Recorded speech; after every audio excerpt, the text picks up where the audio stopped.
All right. So, um, first of all, um, it's a tragedy whenever anybody dies, of course. But when somebody dies because they come into contact with the criminal system, now clearly the investigation that was conducted pointed to an amount of factors that contributed to her death. But it's hard to imagine that had she not been taken into custody and put through the stress of that situation and the restraints and everything else that clearly it sounds like she had going on with her own cognition, um, she probably would not have died that night and might still be with us. So, first of all, condolences to this woman's family. Everybody has families. Everybody's a daughter, a son, sister, brother, aunt, uncle, mother, father, no matter what they're going through. Um, my reactions to this story are several. First of all, I'm not going to comment on, whether or not I think that criminal charges would have been appropriate. I'll never do that unless I can actually review all of the evidence. So, the DA's office, they reviewed the evidence and their attorneys made the determination. And I could not second guess that without actually reviewing all of the evidence that was available. From the things that they shared in the report, it does sound like it'd be incredibly hard to prove beyond a reasonable doubt that the restraints and the use of the restraints are what caused the death. It's always hard to prove that something caused the death when there are multiple contributing factors. So I understand just based on what they released that this would probably be a challenging case to prove. So I'm not going to really talk about that part. The part that really struck me as I read this was several things. One, how many people die when they're taken to our jails? It's a lot. It happened multiple times while I was the district attorney here in Multnomah County. Across the country, I don't know. The state of Oregon does require that every death in jail be documented. So the Oregon Criminal Justice Commission, I believe, keeps that information annually in a report.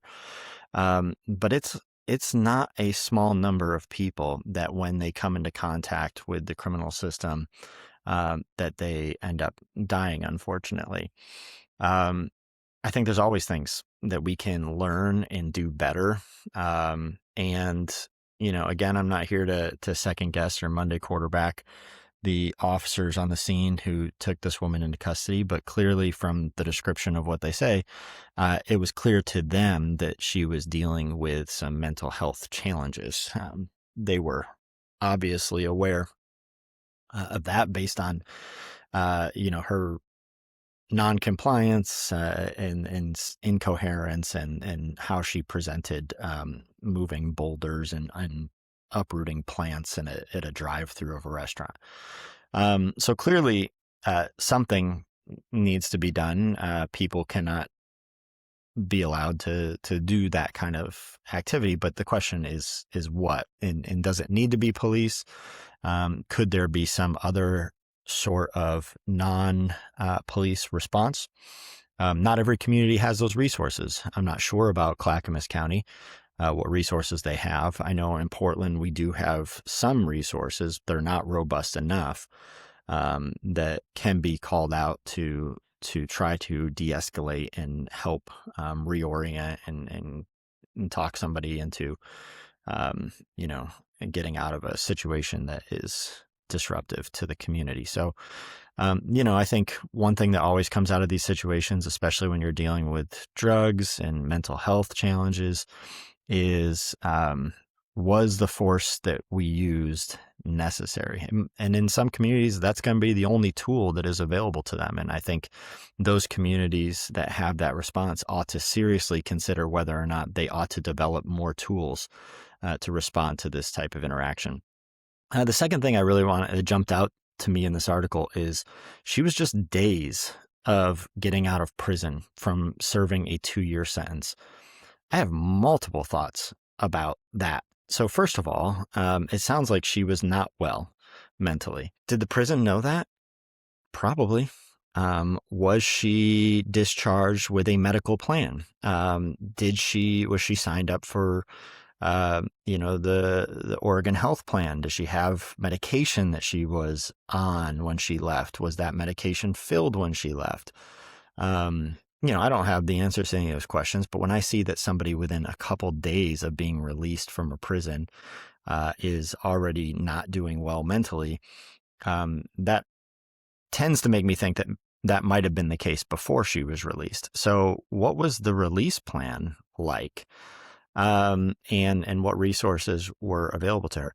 Second of all, this is yet another example of nobody in this article, and nobody will say, oh, look how the criminal justice system failed by sending this woman to prison for the property crime she committed for 2 years.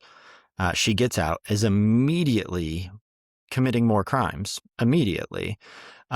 is clearly not well mentally, is on drugs immediately.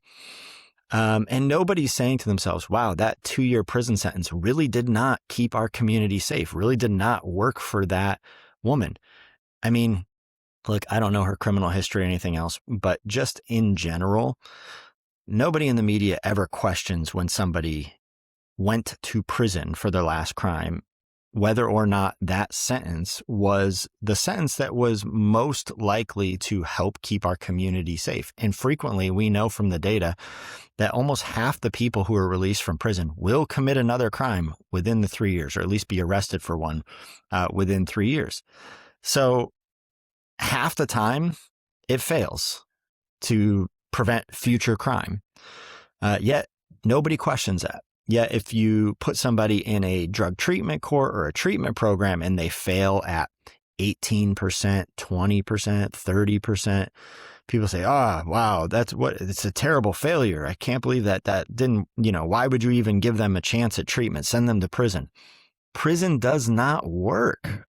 Would you fly an airline that crashed half the time? No, you wouldn't, right?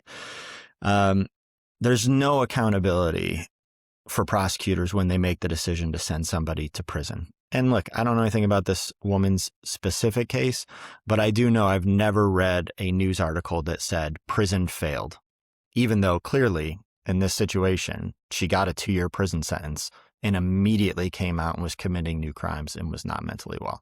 Prison failed, objectively. So I don't know what else was available and why the prosecutors chose prison for this woman at that time, but clearly it failed as an intervention. And now this woman is dead. So that was another thing that jumps out to me about the article. The third thing I'll say that jumped out to me is who did the investigation of this death. Sheriff runs the jail. Sheriff conducted the investigation. It's not super uncommon, especially in smaller jurisdictions. Typically, the agency that might have been involved does conflict themselves off to a different agency to do the investigation. But obviously, in this situation, they didn't feel that was necessary for some reason. And look, I'm not saying that their investigation would have come out any differently if it was done by a different jurisdiction. Or, in my preference, it was done by an independent agency that was assigned to do this type of investigation like they have up in Washington State. I don't know that it would have come out any differently. Could have come out exactly the same. But I do think as a matter of public trust, it's not a good look for the agency that was involved in the incident to be investigating itself. There's just too many opportunities for people to not objectively review the situation in a way that an outside investigative agency might. I will also say, though, that I think just one jurisdiction passing it off to a sister jurisdiction as a matter of routine does not incredibly add a lot more objectivity. A lot of these smaller jurisdictions do that routinely, and I think that they know each other, they build rapport, they go to the same conferences, they go to the same trainings. I don't think it's a ton better, but it is a little bit better to have at least an outside agency look at it. Again, I think the best path forward would be to actually have a standalone independent agency whose only job is to do these kind of reviews. like they have in Washington State and like they have established in some other counties and jurisdictions around the country. It just builds trust. It's not people should not expect in those situations that they're going to find, way more criminality or criminal conduct, but it certainly builds more trust and confidence in the outcomes of those investigations. So those are kind of my takeaways. Sad story, always a sad story when somebody dies, but first of all, like, what are we doing in our jail system when we come into contact with people in crisis like this? It fails and not unfrequently, per population results in some seriously negative consequences for individuals up to and including death. Two, this idea that prison is the best intervention that we can do, is going to change behavior, it's going to deter things, going to make people better off, it's going to make our community more safe, fails over and over and over again. And that's never a story. We're just fine with that. We're okay because, hey, at least we did the most punitive thing we could think of. What else were we supposed to do?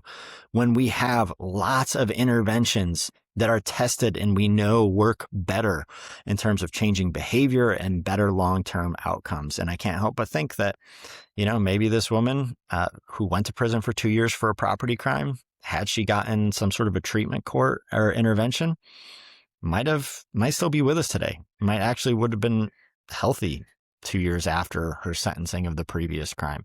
Maybe wouldn't have been disturbing the drive-throughs of a local community restaurant. Like, we just keep doing the same thing and we keep getting the same bad results. And finally, outside independent investigations. Again, not a comment on this particular investigation. Don't know that anything would have changed, but just as a matter of building trust in the system, let's have somebody else take a look at it. That's my take. Let me know what you think in terms of your take if you read this article. And if you didn't, let me know what you think about, this idea of me picking an article and just kind of giving you some of my thoughts. Happy Father's Day, by the way.